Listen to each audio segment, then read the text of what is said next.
I believe you have a role to play, as does another. The King in the North, Jon Snow. Hi guys, so in this video I'm going to be talking about Azor Ahai, the legendary figure that supposedly existed in the past of Game of Thrones and is going to be reborn and save a long night in the series as it happens now. So Azor Ahai was a legendary hero who wielded a burning sword called Lightbringer. This is from the wiki of Ice and Fire. So Lightbringer has been recreated from for Beric Dondarrion and Stannis Baratheon. So Lightbringer was like this mystical sword that was supposed to stop the War of the Dawn and save everyone's life just from one sword, which is a bit strange, but I'll go on to that later. Azor Ahai is linked to followers of Rolla, who's like the light god, the Lord of Light that Melisandre follows. So going back to the past, which is, I think it was thousands of years before Game of Thrones is set, darkness lay over the world and Azor Ahai was chosen to fight against it, so we needed to forge a hero's sword. He laboured for 30 days and 30 nights until it was done.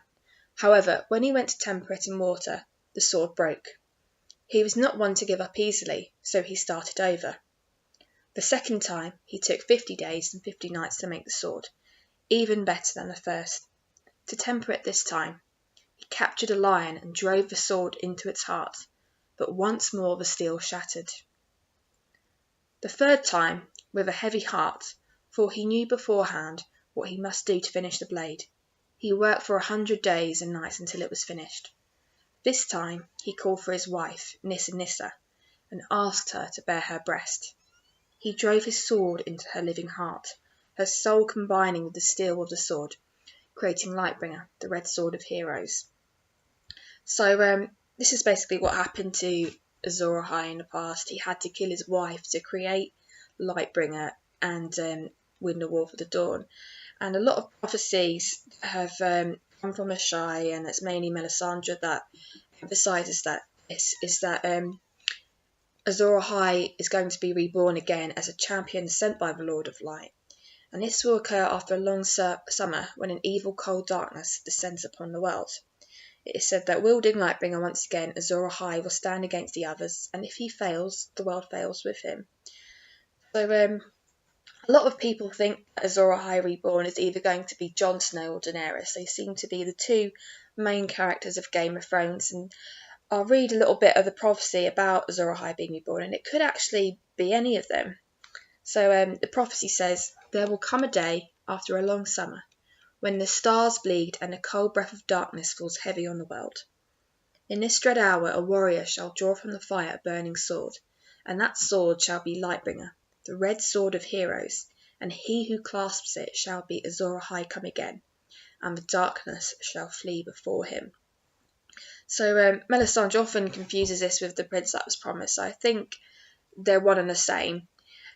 But going back to this, I think this could be Jon or Daenerys. This prophecy seems to fit in with both of them. I believe that Azor Ahai is going to be Jon Snow and Nissa Nissa is going to be Daenerys Targaryen. I mean, as we've seen in Season 7, the two have fallen in love and will likely get married at the beginning of Season 8. And I think that to create this sword, if it is going to be a sword, I think that Jon Snow will have to end up killing Daenerys, which is really sad, but I think that's the kind of bittersweet ending that George R.R. Martin wanted.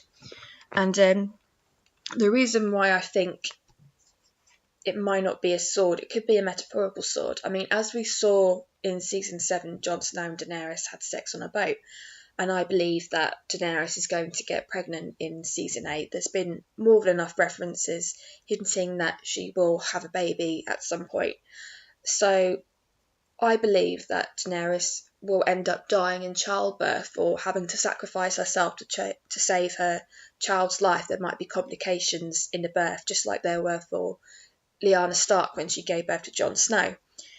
And it could be like a metaphorical sword that killed Daenerys in this instance, and that could be what created Lightbringer. And it could be that Lightbringer could be the child could be the person to bring the dawn, or the child could even be Azor Ahai. But I think that this is one theory that could happen. Another theory is it could just be a sword.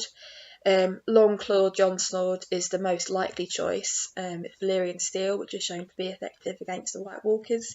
If it was burning, maybe it would be more powerful. Maybe that is the only way.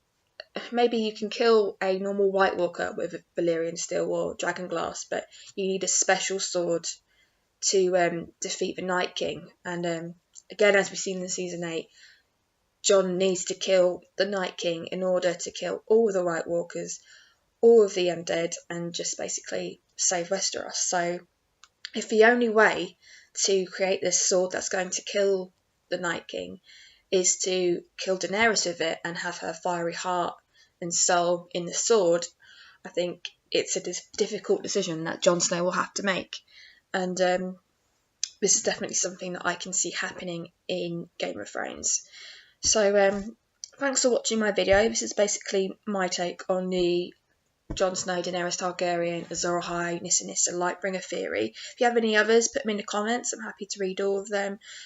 Be sure to subscribe and like this video, and keep an eye out for my next one.